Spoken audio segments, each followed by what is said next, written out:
back to the channel. Welcome back to another episode. We got a special guest. Say what up.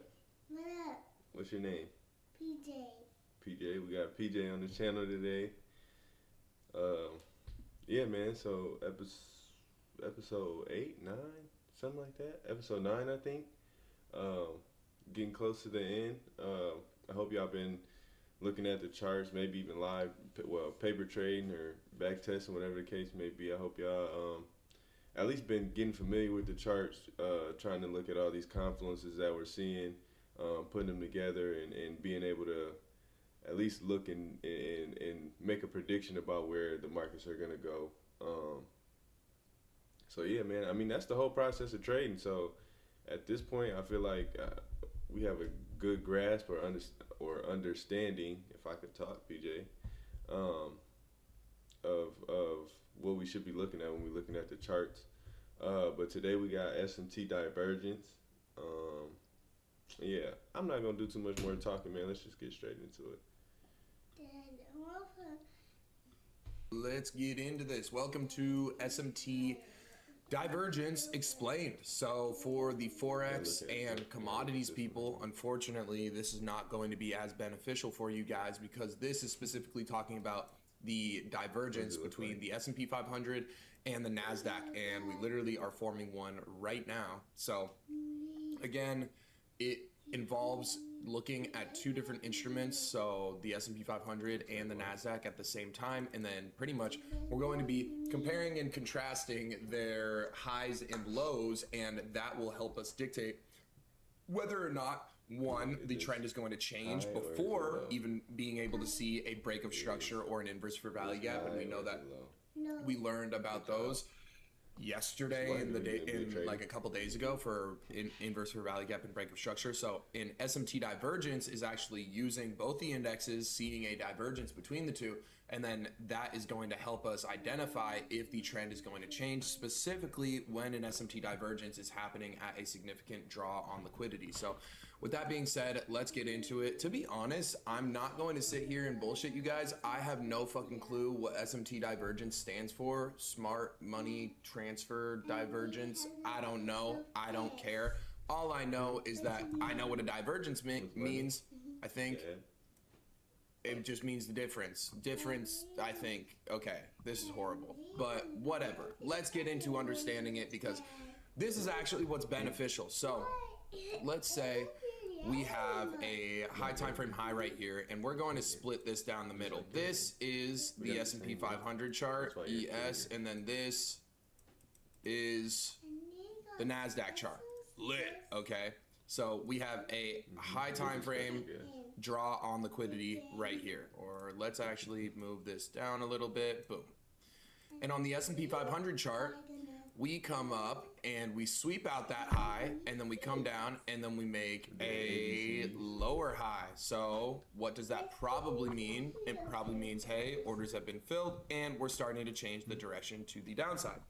Now, if we look over onto the NASDAQ chart, we can see NASDAQ doesn't necessarily have to push above this high, okay, the high on the NASDAQ chart. So again, the NASDAQ and the S&P 500 are very correlated pairs, so they trade very similarly. However, we are able to capitalize on these small divergences that they have because they can tell us like literally the future about what the other one is going to do sometimes. So if I get on here and I see, boom, ES came up, swept out a high time frame draw on liquidity, we make a high, come down, make a lower high, but on NASDAQ, we come up, we make a high, and then we make a higher high.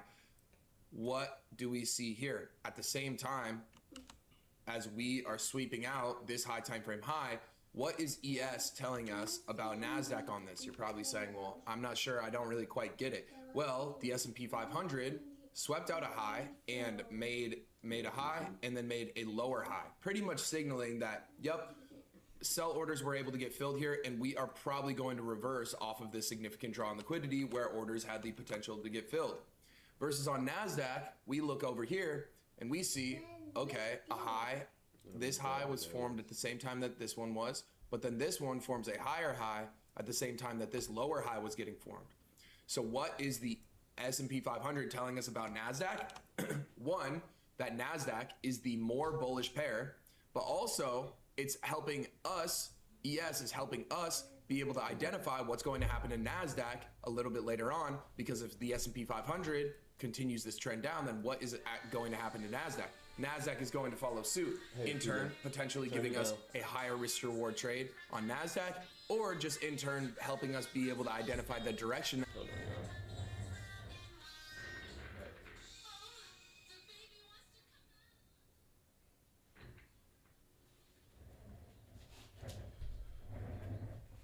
NASDAQ is going to go, because if we had just came up and made a higher high, we would still be under the assumption that, hey, we're still in an uptrend.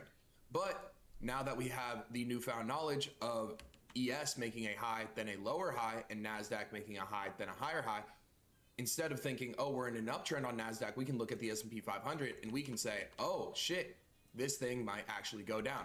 So that's just like a little example of what an SMT divergence is on the chart. Now let's talk about identifying it. So again, let's put our line down here. This is going to be the S&P 500. This is going to be NASDAQ. So when is this going to be useful? It's specifically going to be useful when we are actively sweeping out draws and liquidity. Why? Because this is where orders have the potential to get filled.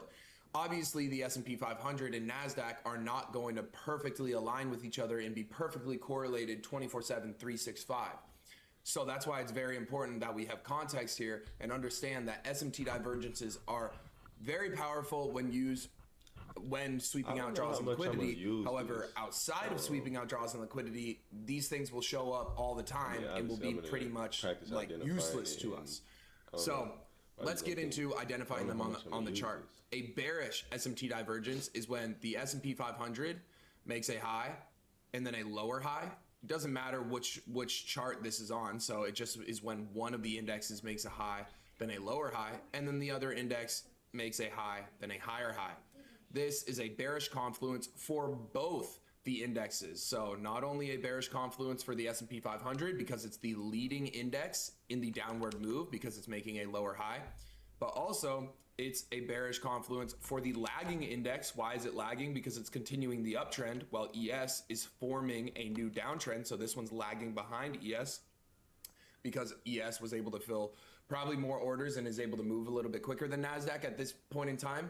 You know, it could be for any reason, but what is it telling us that NASDAQ is going to do? It's going to go down. So that's a bearish SMT divergence. And again, these two charts can be changed. So the S&P 500 can be the one that's making a higher high, and NASDAQ can be the one that's making a lower high. Again, if we look at the chart and we see, oh, NASDAQ made a high, then a lower high, while ES made a high, then a higher high, what is NASDAQ telling us about the S&P 500? It's telling us that, hey, NASDAQ is the leading index. We probably filled orders above this draw on liquidity that we just swept out, and now we're forming a downtrend, and ES is the lagging index. But regardless, this is going to be a bearish confluence for both. Okay, now with that being said, let's go into the bullish SMT divergence example. So again, it can be on either of the indexes on the S&P 500. All that it's going to be is when we're in a downtrend, we make a low, and then boom, we make a lower low. Awesome, continuing that downtrend. However, on NASDAQ, we might make a low, then a higher low. What is that telling us? Again, especially when we're taking out a significant draw on liquidity, what is NASDAQ telling us about the S&P 500? What is it helping us do? It's saying, hey, we were able to fill orders underneath this significant draw on liquidity, and NASDAQ is already starting an uptrend by making a higher low, while the S&P 500 is making a lower low. So regardless, what is this telling us about both of the indexes? What is that telling us about both of the indexes? NASDAQ, it wants to move higher. It's the leading index. The S&P 500, it is going to move higher. It's the lagging index behind NASDAQ, but NASDAQ is giving us a early jump to the game and pretty much telling us the future of what's going to happen with the S&P 500. Now, I know that might have been a little bit confusing, so let's get onto the chart and let's show you real deal examples of this. Let me split this thing on up and let's see why my chart looks like this. Bro, I feel like TradingView be tweaking sometimes. Settings. Okay. This needs to be completely off. Okay. Boom. Lit. Okay, so we're on the daily time frame right here. Let's try and find an example on the daily time frame. Or I believe the 1 hour is going to be easier for us. Now, you guys don't necessarily need to have the charts split screen like this, but it is I'll get you one in a second. it's easier for me to show it like this than not. So let's see. Not gonna lie, those charts are damn near pretty much identical. Actually crazy. Oh, this was a good example. So this was on the on a higher time frame, but you can still see it. So boom, we have a high right here, and then boom, we have a lower high right here on the S&P 500. And then if you look at the same time, we have the same exact high that was made on NASDAQ, but a higher high that was formed on NASDAQ. So NASDAQ, what did we do? On NASDAQ, we came up and we swept out this significant draw on liquidity. This is actually on the 4 hour. So if we want to go here, boom, and then 4 hour here.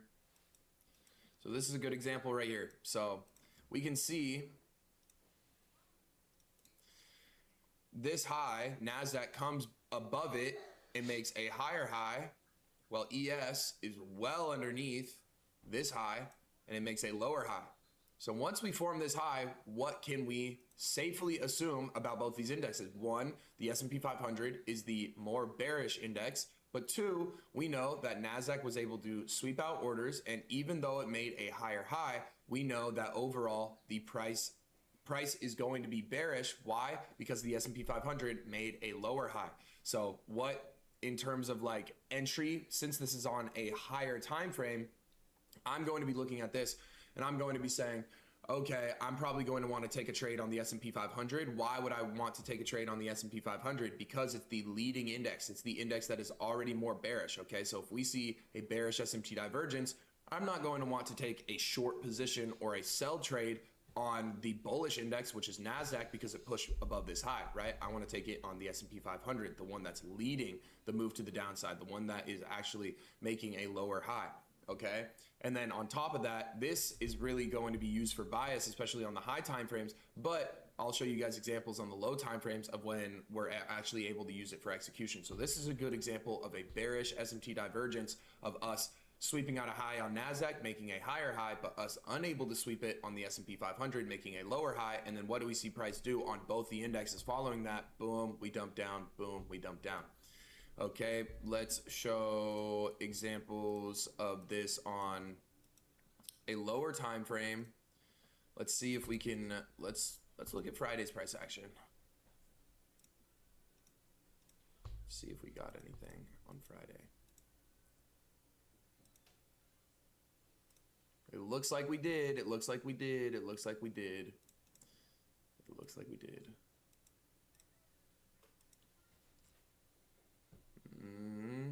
Or not. Just kidding. We didn't.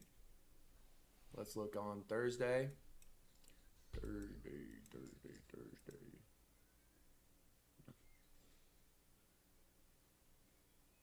According to Market US, the global artificial intelligence market is expected to almost 19x in size over the next 9.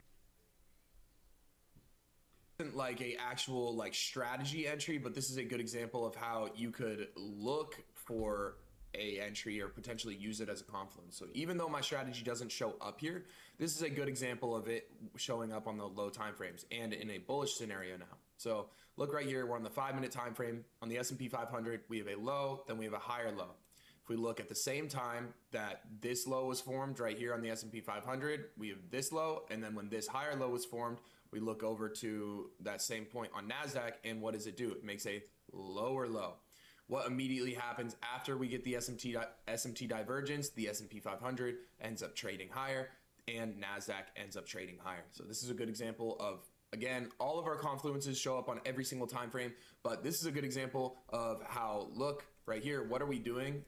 While this is happening, we're actively sweeping out high time frame draws and liquidity right here. So again, this very well, even though this price action isn't that good to the left-hand side, again, I'm going to want to be taking the trade on the leading index on the S&P 500. Why? Because it's the more bullish index, right? This is a bullish SMT. I want to be taking the trade on the index that is leading the charge and not the one that's behind, right? That's still forming the downtrend. I want to be the one that in a buy position in the one that's forming the new uptrend.